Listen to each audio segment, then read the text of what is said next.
Well, good morning, everybody. I hope you've had a great early start to the day. We're going to be opening up the text of 1 Corinthians chapter 3 as we continue to work through the wisdom and encouragement that Paul sends to the Christians in Corinth. Hopefully, that wisdom and that encouragement can strengthen us today. We've got an additional guest with us this morning. Seth McDonald, how are you doing today? Doing very well. Glad to be with you guys. Good to have Seth with us. He's about to make a transition into a deeper pool of spiritual work. We'll probably get a chance to talk about that both a little bit at the top of the study, and then as we often do when we go around the horn at the end, he can tell us a little bit about what's going on evangelistically for he and his family. Terry, you doing all right? Doing good. Coming to you from the office. Been months since I broadcast from the office, it feels like, but today's a good day. There will be no walkthroughs. For those of you playing the points game at home, where you get 2 points for father-in-law, 1 point for anybody else, no points today. If they do make an appearance, it's times 10 value. It would be impressive if one of my kids walks in at the building. Yeah, it's possible. They're the Francis clan. Yeah, it is possible. We have several licensed drivers. I don't think there'll be any father-in-law points today. I hate to tell you that. So those of you playing father-in-law bingo of the week, you're out of luck today. Yeah. Let's go ahead and dig into the text. We'll certainly have some time to chit-chat a little bit as we kind of have our coffee house style study for the text of 1 Corinthians. Seth, why don't you do us a favor, if you could, and read verses 1 through 4, 1 Corinthians chapter 3 to get us going. All right. Do you have a preferred version that I use? The one that's in front of you. The one that's in front of me is the Christian Standard Version, the CSB. That's number 2 on the list, but we'll take it. Yeah. All right. 1 Corinthians chapter 3, verses 1 through 4. For my part, brothers and sisters, I was not able to speak to you as spiritual people, but as people of the flesh, as babies in Christ. I gave you milk to drink, not solid food, since you were not ready for it. In fact, you're still not ready, because you are still worldly. For since there is envy and strife among you, you are not worldly, behaving like mere humans. For whenever someone says, I belong to Paul, or another, I belong to Apollos, are you not acting like mere humans? All right, so there's a lot that is on the surface of the text. There's some of the things that are going to be a few inches and further down. And then in the context of the letters to Corinth, as we've kind of introduced each of them, Paul is providing spiritual wisdom to the church at Corinth, who has spurned it in significant ways and has now shifted and moved their perspective to, partially how they were back before Paul had interacted with them in his evangelistic work there for 2 years, but also taking on attitudes of power, wanting to control, despising those who have not, the economic disparity that takes place. But before we get too much farther in that level of consideration, I want to make one kind of tie-in to our study from yesterday because I think it's important. There's a great transition here where Paul has essentially set the stage for us to understand what the contrast is in verse 1. Could not address you as spiritual people. If you go back in the chapter and we kind of scroll back in the text, you remember verses 14 through 16 retell and repackage that their natural human and more so the worldly way of thinking, which is the devil and his servants' side of things, in contrast to God and his message, is part of this twofold, not but, if you will, of a different kind. Don't be this, but rather be that. So as we often do, though, what do you guys see here in the text that's important for us to understand, both as language cues, instructional cues? We'll get to Paul and Apollos toward the end of it, but what's important for the first couple of verses? Terry? Well, we've kind of talked about this almost every time, even since Friday with Chris, the idea that, with all their problems, and here, I mean, this is at the crux of their problem, right? Hey, look, you're not spiritual people. You're pretty fleshly. This is your problem. He still refers to them as brothers. And I think that's just important, that there's still this fellowship there. There's still this love there. There's still this connection there. And it's possible we make too much out of the word brothers sometimes, but I still think that there's this element of fellowship that's in this text. And so he starts off with that kind of idea. By the way, we talk about funneling, and Paul's great at funneling, right? So for chapter 1, you have this introduction. We funnel back through. Here we are, really getting to this division issue. And I think what's really interesting about this and how this sets up the book, we talked about how this, again, as you said, this cultural implication, wealth, other things, divisions. But what you really see here is he's really going to focus back to, hey, the problem is you got to focus on God. You got to focus on Christ. You got to stop focusing on this earthly stuff. Keep your mind on Jesus. And I was talking to somebody this morning on the phone. We were talking about this idea of the mystery. It's mentioned in Colossians. It's mentioned in Ephesians. It was mentioned yesterday in chapter 2. The mystery is Jesus Christ. That was the mystery in an essence that people misunderstood. And even still, the Corinthians don't fully understand the implications of that mystery that's been revealed now, but how it truly impacts their life. And so before he can get to all these questions that they think are that are symptoms of chapter 3, really, that's causing the symptoms that come from this division, he's got to get them focused back on God's grace, Jesus. Stop dividing, look at all these things together. And that's just, the most important part. So for this first paragraph that I think is really interesting is this idea of you're not spiritual because jealousy and strife, when it exists, you're human and not spiritual. In essence, that's really the crux of this, I think, paragraph. Look the way you're behaving, you're not spiritually minded. Of course, there's tons of applications for us today. We could hop off in a bunch of different directions with that, but I think we kind of get that. Right. There's a couple of language and literary cues that I'll bring up in just a second, and the way in which the translations work with the Greek underneath it, and then how we understand it in English. Before we get there, Seth, did you have something else? I saw you kind of getting ready. Sure. To me, 1st and 2nd Corinthians are by far Paul's most snarky writing. I don't even know if that's a good word for it. It's a good word. I appreciate snark. But he uses, if you read through 1st and 2nd Corinthians with a tone of sarcasm, I think you may be able to really get what Paul's trying to say a lot.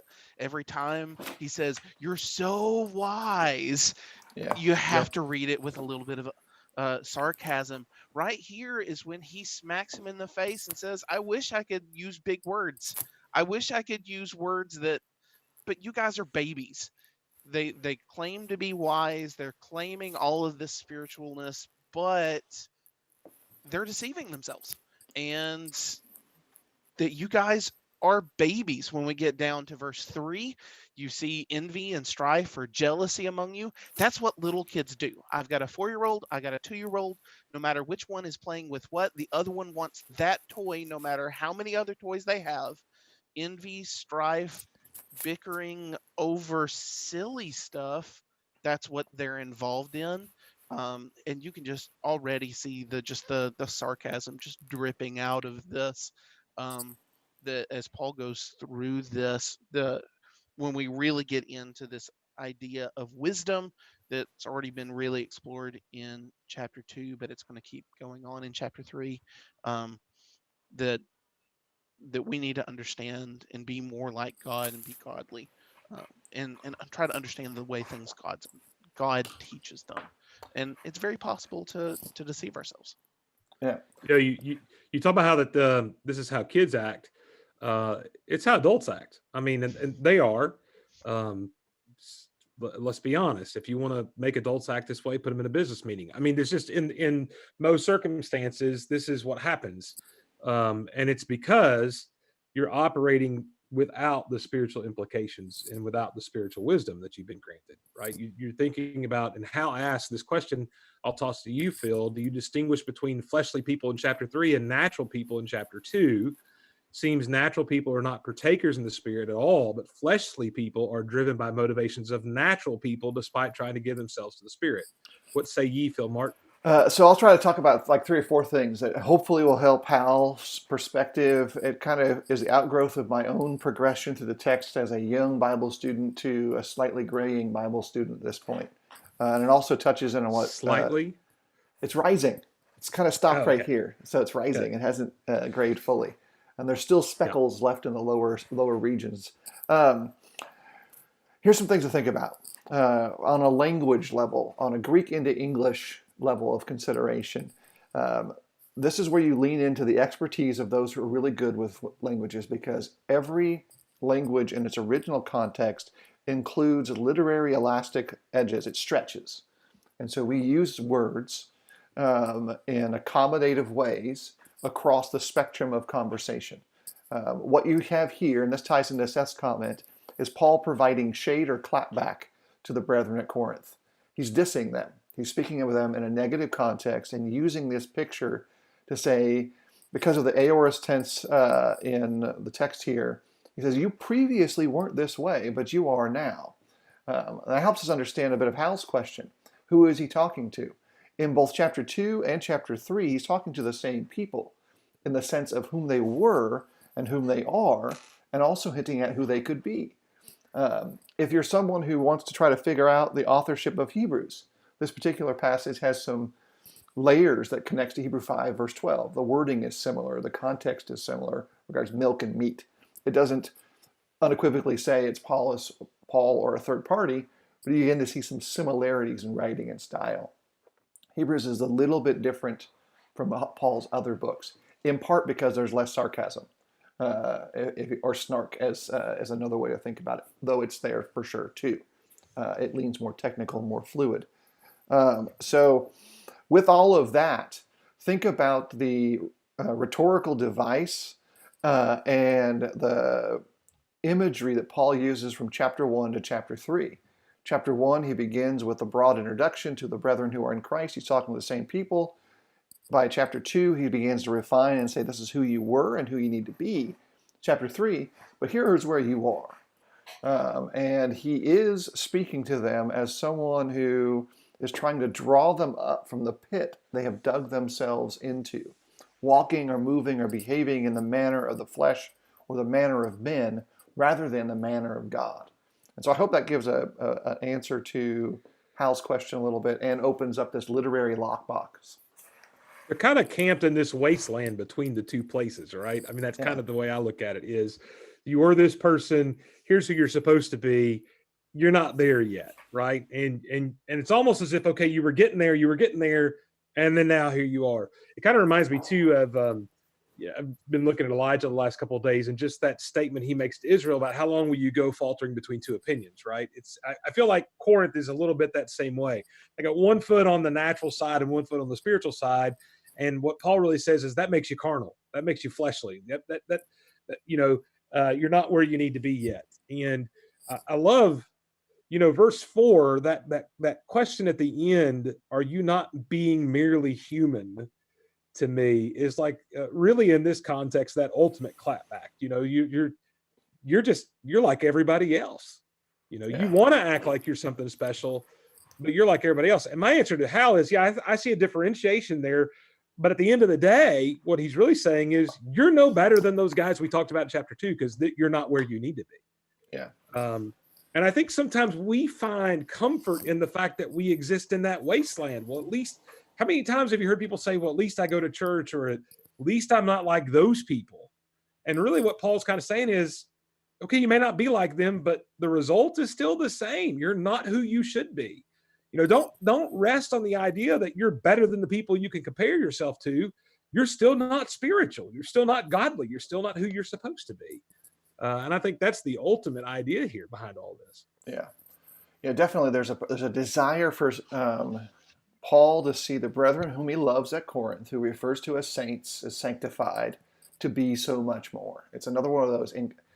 There's wisdom designed to encourage in these two letters, and he's trying to pull them back into a people who could be spoken to in spiritual ways. They can't yet. And then he goes into the narrative of Apollos and Paul. And I think it's important to pay attention to this because it is a way to think about our own struggles. And as Walls brings in, between the flesh and the spirit. We have this internal fight. What we see externally in Corinth, in many ways, is the constant struggle on the inner spaces and inner reaches of our own hearts. Before moving to chapter 3, verse 5, though. Any last comments on that first text block from either of you guys? Good. Let's go ahead and scoot forward. Terry, would you get ready for this big reading? We're going to actually go ahead and we'll just read verses 5 through 9 for right now. We'll jump into verse 10 and following in a second. What then is Apollos? What is Paul? Servants through whom you believed, as the Lord assigned to each. I planted, Apollos watered, but God gave the growth. So neither he who plants nor he who waters is anything, but only God who gives the growth. He who plants and he who waters are one, and each will receive his wages according to his labor. For we are God's fellow workers. You are God's field, God's building. Yeah, I think there's for me at least, on the first level, and I'll kind of pass it off in a second, goes back to the early chapters of the text of Isaiah with the laborers in the vineyard model that Jesus uses and teaches, just like Lee Buck points out. Paul, Peter, James, they're all reiterating the teaching of Jesus through their own personal lenses.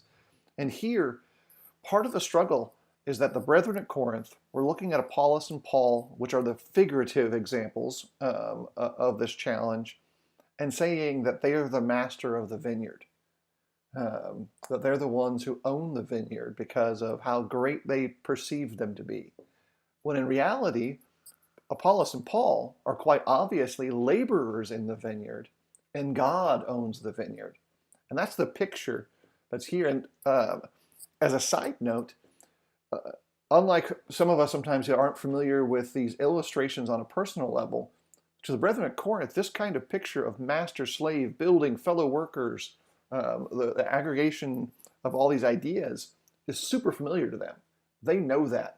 The first century culture is heavily slave-based. Very few people are truly free from the land or from their masters. And so that's why this terminology kind of appears regularly. It's normal conversation, just like we joke about shade and clap back and dissing and all those terms. It's normal for us. Normal for them is all these illustrations. So in the text, what is Paul helping us understand beyond that basic model? I mean, why are you a fanboy of a slave? Really, it's God's work that God is doing. Why are you so enthralled with me or Apollos? Do you understand that Paul's in a really sticky situation here? He's trying to both tell them you're nothing. I mean, you need to be humble. You need to see yourself as servants. And he's trying to model himself as that, but he's also, I'm the apostle, so you need to listen to me. You see that there's a struggle there that Paul has of, my words have authority, but also I'm nothing. And how he phrases that really well is right here, that my job is just to plant, and the words that I plant, they're not mine, they're God's, they're Christ's. And now the guy who plants and he who waters, they're going to get their reward for being a faithful servant. But really, it's God who is growing the church. When did Jesus build the church? Well, the right answer is he's still building it. You're being part of it. You're being added to it. And it's him and Jesus is the one that's building the church. It's God's building. It's interesting the transition that he goes from this agricultural metaphor into this building metaphor and how they're going to be tied together when we go into the next section. Yeah, for sure. No, Go ahead. Go ahead. No, go ahead, Phil. I was just going to point out that that shifting is more natural in that context. Farmers were builders and builders were farmers. We segregate those trades in our culture, where farmers, at least conceptually, in reality, farmers are builders and builders are farmers in our culture too, but we kind of separate those things maybe a little farther than we could. Terry? Well, it's just interesting in this paragraph, especially within the context of him kind of reprimanding the Corinthians. We learn a lot about the growth process and the evangelism process, right? I mean, I think that's whenever you see this illustration of planting, you should think about Jesus' parable of the soils. That should call to mind that process. Hey, look, and if you think about that, the whole point of the parable of soils is too that the planter is just spreading the seed, and the power is in the seed itself, which traces back to God. I do think one of the things to add to that, and I've often made the point from this text that adds to the parable of the soils, is this idea of somebody watering. In those parable of the soils, there's really only one soil that we look at and we go, well, that's the soil that's really good. And there's really only one soil, by the way, that we look at and it's really bad, which is the one that gets snatched. Those two kind of in between of the rocks and the thorns are places where the seed takes hold, but it doesn't last, right? Because cares of the world come in, or they don't have enough nutrients. And this idea here that's presented of this watering process, I often point out that kind of just this little glimmer of, other application is that sometimes we can change the nature of the soil because of how we tend to it, right? Somebody could be in the thorns, but we can be the Apollos who comes in and not only waters, but helps weed and take the thorns away and helps in that process. Now, that doesn't mean that we did any more than the guy who threw the seed, because what this focuses on is God gives the increase. God's the power behind it. But there's also, as Seth said, in that balance, I think where he balances that out is this idea of, hey, look, we are God's fellow workers, right? And this, by the way, isn't just to preachers, although we could say that's the context. All of us, when we are in the evangelism process, we need to realize we're working with God in that process. Like, that's a fellow worker partnership kind of thing. And there's a lot of things that can be done. And I just think it's interesting to kind of look at that kind of in this, just to take that idea of watering a little out of this context and apply it, and just realize that sometimes we look at the parable of soils and we're like, well, all we can do is just throw the seed and that's it. And this says, no, you can go and you can water and you can tend and you can change the nature of the soil. You can turn bad soil into good soil sometimes if you keep working after you've sown the seed. Which I think is interesting here as well, which, by the way, is why I think Corinth is a good place, is because they didn't just have a Paul. They also had an Apollos who came in and continued, and guys that worked with them and labored with them. But God was the real power behind all of that. Is the thing. I just think that's interesting to see the process kind of tucked into this context of reprimanding them. There's a great tension that takes place that Paul is hinting at here. Everyone wants their leaders to have all the answers, to know all the things. One of the worst things you can do as a leader is believe you have all the answers and that you know how to do all the things. And that tension creates conflict both internally for leadership and externally for others.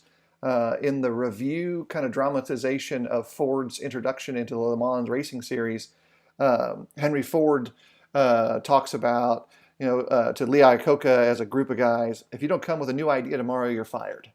And so he had to have this new idea. That's how it's dramatized in that cultural context. And then he did, and he wins, and it's great, and it's awesome, et cetera, et cetera. In reality, it never really works that way, and it didn't work that way then in the true historical context. It's dramatized. So it makes a great movie, but not the true story. Not the full story. For those who serve as shepherds, preachers, deacons, teachers, fathers, etc., the conflict is always that same thing, and it's a reflection of the same worldly conflict. We recognize that we are co-laborers in every task. And I'll say it then broadly in this sense, there are probably 300 preachers I could probably just say that, let's say that number, 300 guys who started streaming their Bible classes in the last 4 weeks. And it was hard for them. And Terry and I have been doing it for a year. And it was hard for us. I was going to say, it's still hard for us. But in the end, the gospel goes forth and we rejoice because we're co-laborers in the same vineyard. I think there's a good, powerful truth in there that really is important. And I'll make a little side note. For those who are on Facebook, Dominic Venuso, who was with us about a week ago, has a great personal story that he posted publicly that's challenging for him, but it will challenge you if you let it. And so you can look at his Facebook page and find it. He's probably super uncomfortable that I mentioned it too, but I did it anyway because he made it public. So you can look there. He talks about his own struggles to water and to plant and let God give increase and the reflection on it. Let's move forward though in the text. We've got to kind of keep our pace. We're going to be looking now at verses, say, 10 through 15. And I'm going to go ahead and read that real quickly. We've got it right up here. So in the text of 1 Corinthians chapter 3, verse 10, it starts this way. It says, according to the grace of God given to me, like a skilled master builder, I laid a foundation, and someone else is building upon it. Let each one take care how he builds upon it. For no one can lay a foundation other than that which is laid, which is Jesus Christ. Now, if anyone builds on the foundation with gold, silver, precious stones, wood, hay, straw, each one's work will become manifest. For the day will disclose it, because it will be revealed by fire, and the fire will test what sort of work each one has done. If the work that anyone has built on the foundation survives, he will receive a reward. If anyone's work is burned up, he will suffer loss, though he himself will be saved, but only as through fire. So there's 10 through 15 as a textual block for us to think about. Can you really stop there? I mean, I feel like we need to go to verse 17. Go ahead, Terry. Add 2 more in there just for us. Do you not know that you are God's temple and that God's Spirit dwells in you? If anyone destroys God's temple, God will destroy him, for God's temple is holy and you are that temple. I mean, Well, I just was think saving that has to for be in there. the Paul Harvey rest of the story. That was the theory. Well, because if you don't add in verse 16 to 17, it looks like you're just talking about some normal building. But this language starts off as a building, but he then comes back and goes and says, "This is the temple," right? And it's just kind of interesting to kind of see that. And I think one of the things that's really interesting about that is this idea of this. I don't know if anybody's been watching Lego Masters, but I got pulled into Lego Masters because it's just amazing. Have you guys seen Lego Masters? It's I was a Lego. Oh, Seth, man, these people build stuff out of just like when I was a kid and I got the Lego thing, I had to have all the diagrams and stuff. They build all that one that stuff. I would get sucked into so bad and so deep. I wouldn't be able to accomplish anything else. It is, yeah, absolutely. But it's Terry and I this have a new idea of- podcast in a few weeks talking about our own Lego building endeavors. We'll build a Lego set. Yeah. I mean, just beyond the every childhood dream of being in a room filled with Legos of every variety, color, and kind. But beyond that, these guys take and they build and they create a foundation. They keep adding blocks and adding blocks and adding blocks and adding blocks. And eventually, boom, here you have this amazing structure, or, AT-AT from Star Wars or whatever it may be. And it's this idea of, hey, look, Jesus is the one that lays the foundation, but then these workers come in and we're putting these other blocks on top of that, right? I just think the idea that's really interesting about that is this building is being built. It's got a bunch of different material in it. I mean, some of you are gold and some of you are silver and some of you are straw. Yeah. And when the fire comes, it's going to figure out which one of you are gold and which one of you is straw. I guess my question to you guys is about that.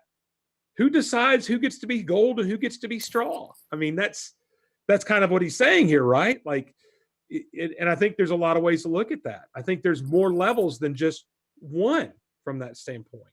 I mean, so I'll toss that back to y'all before I give my view on that. Seth, you want to go first? I'm certainly ready to. In 13, it seems like that the quality of your stone is dependent upon the quality of your work and how much you put into it. Not to say that salvation is determined our salvation is determined by we can't earn our salvation by working hard enough to do it, but our work will be manifest. That if we have true faith, if we are seeking God and obeying him because of our faith, it's going to become evident. Our work shows our faith from James chapter 2, and if we have the right type of faith, and the fire is going to test that. Different challenges in life, and some people's work will survive different trials, and trials and temptations come to everybody, and some people won't survive. So I'll put it in context. Even if they are destroyed, there is a way that you can survive in verse 15. Right, I'll put it only through that fire. Yeah. Putting it in context of the first 2 chapters in here, this is my take on it, and I'll use an illustration to try to give a sense of it that I know Seth will catch right away. So with the Pioneering Merit Badge, which is a Boy Scout merit badge, it basically teaches you how to take sticks and rope and build things, is the short version of it, through lashing, knots, etc. And there's a couple of key factors that have to go in there. You have to have the right materials, you have to have a basic understanding of what the knots will look like, and then the physical capacity to make them tight. And so typically what happens is you get your 11 to 13-year-old boys who are still physically developing. They can make all the knots. They've memorized them all. They can get all the sticks in the right place, but they lack the physical capacity to make them tight. They don't have that last component to make it really functional. You get the 15 to 17-year-olds, they get all the physical strength, but they've forgotten all their instruction. They don't remember how to do all the lashings. They don't remember how to do all the knots, but they can really put it all together. So in part, you have part of that contrast here of a merging of both the spiritual and the natural, the physical and the expanded unseen realm as one layer of building to success. Because in the end, what the context of a letter is teaching is not so much about the individual revolt of a person's spiritual endeavors. It's whether the person combined both streams of information into it and did it in this way in the context of 1 Corinthians. Did you teach Paul or Jesus? Are you still teaching Paul or Jesus? The people who teach Jesus are teaching foundations of gold, silver, and precious stones. The people who teach Paul, metaphorically applied here, instead of Jesus, are creating wood, hay, and straw. Which of those things are burnt and which are refined by fire?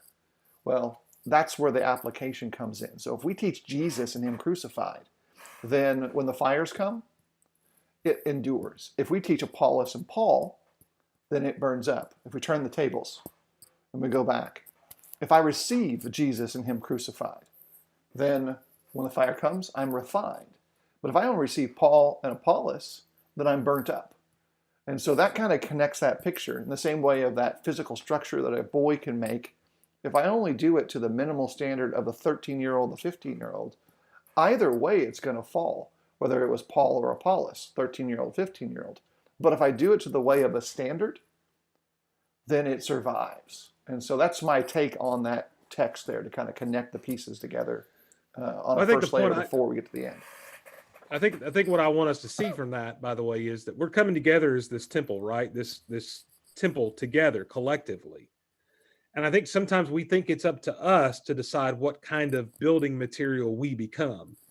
And what this text really implies is it's up to me to help the blocks around me to become the right kind of building material. And so one of the things I think is important here is this idea of the work being made manifest is a work by someone else on that block in the context. So in your illustration of the pioneering badge, which by the way, I was never allowed to be in Boy Scouts, so if I get left for more than 4 hours outside, I'm dead. But the idea there is it wasn't the ropes that did that. It was the people that influenced the ropes and the sticks to become what it should be. And it's just one of these things that I think is really important to understand is this is really an idea of cooperation among us. And I don't think it's just Paul or Apollos who could decide and determine what kind of building blocks were laid, but the building blocks around them had the influence to help you become gold or silver instead of straw or hay. And I just think it's a strong fellowship passage. And then when this testing comes, notice it's on the entire temple. It's not just on the one block, right? So what you have a picture of is this congregation that's tested. And are we going to be able to stand together, or when we're through, there's a bunch of empty spaces because people have just burned up and disappeared? And I, by the way, I think there's some really good application to that for us today. Like there's this tremendous fear by leadership today about incorporating what we called streaming or virtual worship and all this stuff. And there's some people who are just like, hey, look, when this is all over, we're just afraid some people are they're gonna be burned up and there's gonna be a hole where that block was. And that's possible. Yeah, but it's up to us as the rest of the blocks to do what? To keep that block from being burned up and missing, to strengthen them that when this is over, hey, let's get back into, let's worship, let's get back to the assembly. We can do this now. I mean, I think that's a huge part of that. And I just think there's a really good application. Our fear is at the end of this quarantine kind of thing that we're in, that there's going to be a bunch of holes in the walls of our temple. And the way to prevent that is not to look at the person and go, that's up to you, but it's up to us to work on those different building stones to help them be gold instead of hay and straw in that sense. And that's just something that sticks out to me in that idea. Yeah, I'll add this to Walls. He says, is there a connection between salt and light in Matthew 5? I think there's a same thread of consciousness connection, but this connects more to the reaping harvest, sorting, burning up pictures that Jesus uses regards to the end of his work as a great picture repeater. Um, so at least that's my quick answer to that. I have one question/comment about verse 17. Sure. If anyone destroys God's temple, God will destroy him. Who is that? The destroyer that he's talking about? Is he talking about outside sources who are persecuting the church, or is he talking about people inside who are causing divisions that we've seen all throughout this book so far? So there's a couple ways that you can kind of connect in there. Um, there is a big picture thing. And Terry, what's the catchphrase? We have to go back to the garden. Yeah. So all good theology is sown from the seeds that we plant in the garden. The Garden of Eden is really the first place to think about that. And that's the first temple that God builds, is creation. And his servants in the temple is mankind. And so it displays the honor and place of God. And so on the first level, whenever we see temple, a dwelling of God, garden place first. And who destroyed the garden? Well, was it one person or many? And you have the serpent who comes in and he's a participant. You have his gang that's with him, because literary wise, there's a textual sense that the serpent wasn't alone. He had people with him in the picture of stuff that's there, and obviously Adam and Eve. And so in that entire dynamic interaction, they destroy the temple of God because they ruin the relationship that they had with Jehovah at the beginning. That story repeats itself from the garden all the way till this text and us now. And so who destroys the temple of God now? Well, we destroy our own, the own dwelling of God, that is us. For the God of the heavens is described as being able to dwell within us. He does so metaphorically. He does so as an extension of the fact that we're his creation. So that begins the process of figuring out who destroys now. Well, we know it's still the same actors on the stage. The serpent, the devil, is still a participant in the conflict for our souls. So my first answer is the devil is a participant in that demise. Second truth is true that sometimes we are our own worst enemies. If you want to know who the person who's most responsible for your failures, it's me. You know, my failures, they're mine. So I'm part of the problem. And if you think about the text of James and the interaction of temptation, you think about the way that bears fruit to rebellion, we destroy that temple. And in the picture, it goes from seed planted, agrarian picture, 1 Corinthians chapter 3, to building created, crafted, which is me. It grows into that as stones are laid. To finally, you can think of, even in the text of the Gospel of John chapter 2, he spoke of his own body as a temple. And so there's the context that goes in the roots of the physical into the tree canopy of the unseen realm. And so this picture here crosses both of those dynamics, much in the same way as Genesis 3 crosses both of those dynamics, etc. So I'm just going to answer your question, Seth, this way, because Phil gave you a 5-minute answer solely so he could go back to the garden again, which is what he does every day. And your question was very simple. Is this about Satan or is this about the people inside the church? And the answer is yes, it's both. And so Phil just loves to go to the garden every day. And we took a trip there. We're done. But the answer's both. Don't be a hater. Don't be a hater. Yeah. I mean, but you know it's true. That's all it is. I think one of the things to really apply in this context, though, is that this destroying of the temple specifically is, I think, another direct point back to these people. Mm-hmm. While we see Satan here, obviously, the most direct contextual kind of application is the Corinthian brethren are destroying this temple with their divisions. Yeah, they're destroying each other. I mean, and they're consuming and biting and devouring each other, right? I mean, that's what they're doing. So, yes, and I think the most direct application is directly to them in this context. Yeah, I mean, it reminds me a lot of Jesus's statement: "If anyone causes one of these little ones to stumble, I'm going to destroy you." Isn't that exactly what this is? That back in verse 9, You are God's building. And if you are destroying God's building, any aspect of God's building, if you are destroying that, God will destroy you. That's scary. Yep. And there's a context here of this, the temple is holy, and you're that temple, which I think goes back to this idea of you're supposed to be spiritual, you're supposed to be holy, you're not acting that way. And that also gets back, and that also gets back to Hal's question, is it natural, fleshly, are they different? And they're different, but they're both going to be destroyed because they're not holy and they're not spiritual and they're not who they're supposed to be. I wanted to get to Keith Maddox, who's had a question about the holes in the temple earlier. If there are holes in our temple after all this, isn't that an opportunity to fill those holes with stronger material than what was there to begin with? Yes and no. I think the problem with that is my response to that would be with Keith would be this. Right now, what we need to be doing is we need to be strengthening the hay and straw in the temple and trying to help it become silver and gold so that when this is over, we're not replacing and filling gaps, we're adding layers to the top.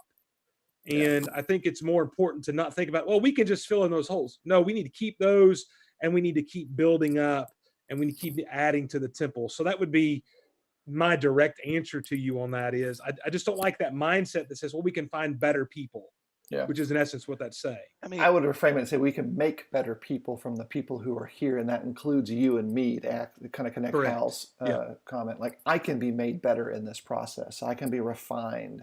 And then we can grow those who are wood, straw, hay into gold, silver, and jewels. Hal says, by the way, anyone want to opine about circumstances in which a preacher might destroy the temple? And I'm going to say not today because, we don't have time. We don't want to go into that. But good question. Yeah, something we could save for a future conversation. We may have actually covered it in some aspects in the past, too. Yeah. Seth, before we get into the last text block, I think you had something else you were bringing up.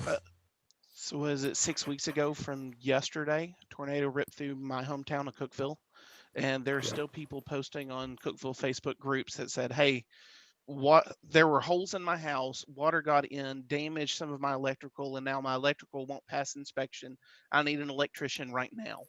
If there are holes in the temple, those are ways that other destroying, I mean, they're just weaknesses, and it's going to damage everyone and everyone else. I mean, if we allow the least of our brethren to fall away, it's going to hurt everybody. When we're causing division, when we're causing some to stumble, you're not just hurting them, you're also hurting yourself. Yeah, and ultimately hurting the Lord's temple. I think that's the other thing is, if we kind of enter this phase of, oh, we're going to have some holes, it's just part of it, we're kind of resigning to the fact that the temple is going to be damaged. That's really what my first reaction to that is like, no. As Phil said, we need to be strengthening. And I guess that's one of the challenges to think about today before we get to this last text block is, what can you do today to help the block next to you become gold or silver if they're wood or straw today? Like, what can you do? How can you connect to them? What can you do in this difficult time? And what can you do? Because I think there's also the idea of, hey, somebody could be silver, but they could be wood by the time this is over if we're not careful. How do we help? How do we help do that? And that's our challenge in all of this. We can't see each other, by the way. That's more difficult. We have to think outside the box. Yeah, a couple of things that are great. It's great to see Keith Maddox emerge from the Matrix today. Glad to have you back with us and commenting. You always bring some great insights. And of course, we're on the same side that way too. So sure. And he replied, he was thinking individual temple. My response is based on this, and I think you agree with this, Phil. Individual temple is just not the context here. We're going to get into that in chapter 6. Yeah. Which is difficult to keep those two things separate in Corinthians. Right, because Paul will use these word plays, and he loves puns. He loves his epic level, high level puns, where most dad puns live down here. Paul has his stuff up here a lot of times. They don't always translate well. Translation is hard, and we have whitewashed Bibles. All this stuff is kind of hidden underneath the roots of the text. So going forward, the last section of the scripture for us right now. Terry, you want to read verses 18 through the close of the chapter? Sure. Let no one deceive himself. If anyone among you thinks that he is wise in this age, let him become a fool that he may become wise. For the wisdom of this world is folly with God. For it is written, he catches the wise in their craftiness. And again, the Lord knows the thoughts of the wise, that they are futile. So let no one boast in men, for all things are yours, whether Paul or Apollos or Cephas or the world or life or death or the present or the future, all are yours.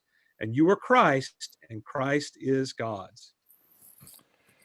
So back, I guess, 2010, 2011 range, I was exchanging the brake pads on our Honda Odyssey and stubbornly convinced myself that I knew exactly what I was doing. The tool that I had was not the appropriate tool, but I could make it work because I had made it work before. I spent probably 7 hours that day on a job that should have been 30 minutes before I accepted the reality that if I would just go and ask for help, then the job would have been done hours ago. And actually just say, look, I need to get this tool. Maybe someone I know has it. I can borrow it.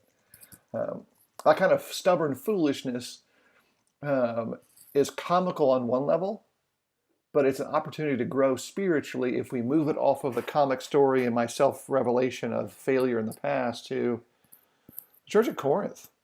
This is in some ways them. Let no one deceive himself, to have that level of self-denial that they now have it when they're continually moving from where they were back to the very beginnings of their spiritual transformation rather than moving forward to what God needed them to be. So what else do we have in the text here? I know I kind of introduced it a little bit, but there's some great stuff for us to unpack. Really sews up these first 3 chapters, right? Especially chapter 2 and chapter 3. Really brings it all together and makes that connection where in chapter 2 he really focuses on this folly versus wisdom, and now he really brings it home. And now you see how chapter 2 and 3 make total sense and come together. And it's like, okay, if you want to be wise, you've got to become a fool by the world's standards to have real wisdom. I just let that sink in for a moment with us today. I don't think that we necessarily act that way, where we realize that we've got to become foolish in a world, in an earthly standpoint, to gain God's wisdom. Which that doesn't mean we don't try to learn. It just means that we realize what we learn has a different perspective that other people will never understand. And I just think it's interesting to kind of see that in how he ties back chapter 2, sews that all up together, and now we go, oh, okay. And this idea of not boasting, don't, and I think that's where this becoming a fool, who's going to boast of being a fool? Like you can't boast in all of that, in that idea. So I really like how this just really sews that up before we head into chapter 4. Yep. Seth, what do you see here in the text that's important for us? Questions that maybe we want to bring up to the audience here in this last few verses. I mean, the tie-in with Paul, Apollos, Cephas, or the world, or life, or death, everything that the people have been bickering over, there's just no sense in it.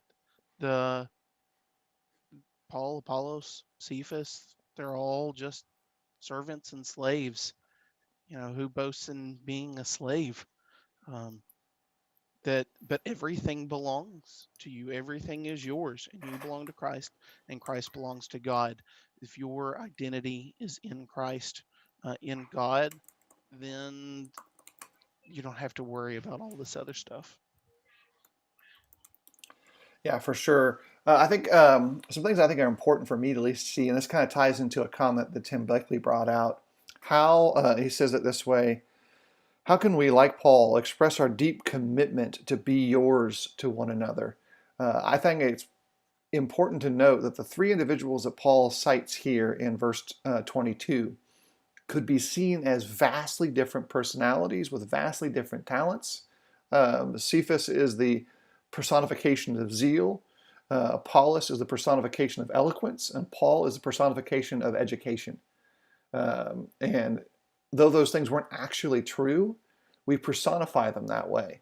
And yet Paul says, look, they are equivalent in the kingdom. They are co-laborers in all of this.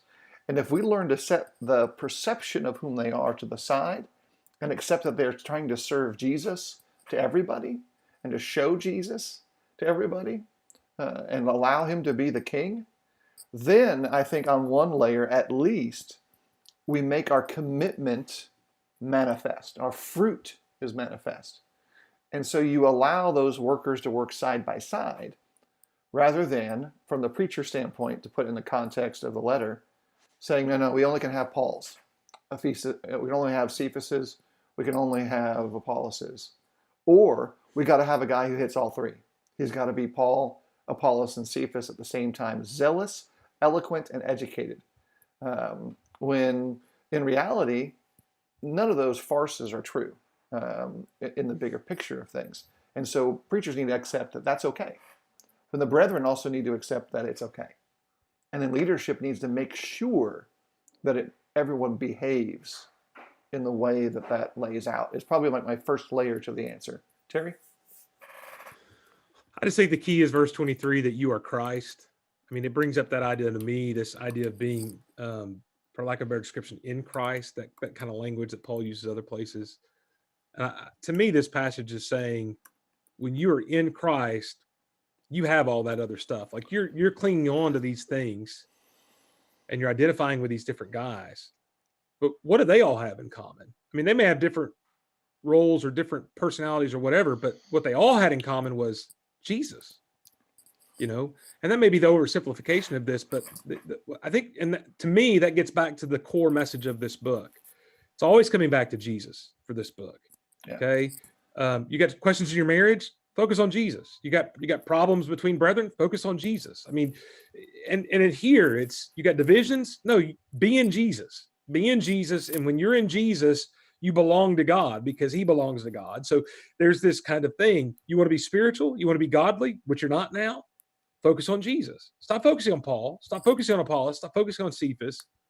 Christ is where you're supposed to be at. And I know that may be really top level, but here's the thing. I don't think you can ever get stronger until and mature in the things, and to use this language, become gold or silver instead of wood or straw, till you really understand that's the whole point, is being in Christ. And that changes everything about your life. And I hate to do this, but we got to start wrapping things into a package here. And Terry's 100% right. But we have time for a couple of quick comments. I'm going to comment real quickly to Michael and to Keith in regards to the double nature of their things. For Michael, we had planned a series of studies that would address some of the issues that he's talking about, college-bound kids who drop their faith when they get there. Part of the issue that I had seen in that regard is that young Christians, high school age and up, were not prepared for the conflict of hearing someone say, hey, that Bible you have, it's got some problems. And so many of those kind of fell into the first time someone came to him and says, yeah, that last part of John or whatever, here's some messiness with it.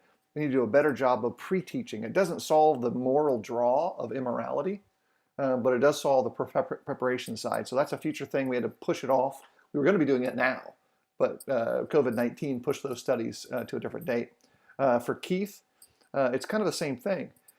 You've got to have the both is better mindset. A well-honed intellect, trusting in what God has declared, is going to serve you in great ways, especially if you grapple with the challenges early. And we'll get to that probably in future conversations too. We just can't right now. So around the horn real quick. Terry, why don't you go first? Anything else you want to say to everybody before we finish out in the next minute? Overall, listen to this book, as I was saying earlier, stay in Christ. Be a spiritual person today, stay in Christ, and help the brother next to you. That's I think the message of the day. And Seth, good to see you. And we'll be praying for your work in Missouri. Right. Seth's about to step into another evangelistic pool. And Seth, about a few seconds, you can just kind of drop the link for your website and the information you want to know about the church there. But tell us as briefly as you can what's going on next for you evangelistically. Well, we are moving from Cookeville, Tennessee, my hometown, going to be moving to Cape Girardeau, Missouri, where Southeast Missouri University is. We'll be working with the church there. Right now, they don't have an online presence. I bought the domain name this morning. Don't have a website yet, but that website will be capecountycoc.com. And we'll have sermons listed there once we can all meet together again and do sermons again. But we're going to be working really hard to bring the gospel to a place where there just aren't very many faithful brethren. The church there has 18 members right now. 2 are college students, really wanting to work on growing there, and we're really excited about going. We'll be my wife Megan and my two sons Levi and Judah. We're all excited about jumping into something new and Awesome. see what God does as we work to plant and water. Uh, Let Him give the increase. We're praying for a safe trip, as we've been doing throughout the course of all of these online Bible studies. We're continuing to pray for families who are affected by the various challenges of socialization, isolation, and I want to put a little reminder out that many of us, extroverts like Terry and I, and Steph's an extrovert of his own kind as well, are kind of like feeling like a little disconnected. But there are many Christians who are, because of where they live right now. One of the sisters at the church at Eastside, she's in an assisted care facility. She hasn't really been out of her room in a month. And that's because of the safety needs for an elder population in a community like where she lives. There are many brethren and many people who are suffering in that same level of isolation, as well as all the other health concerns. So in your prayers, I would encourage you to pray for them. And if at all possible, remember this, that God is desiring you to come to Him, to seek Him. He's ready to receive. His Son served as the vehicle for our reconciliation. He was successful. His resurrection is real and genuine. And He wants God, Jesus, and us. We would all like for you to die with Jesus so you can rise with Him. If there's some way we can serve you, let us know. And as always, may God bless you.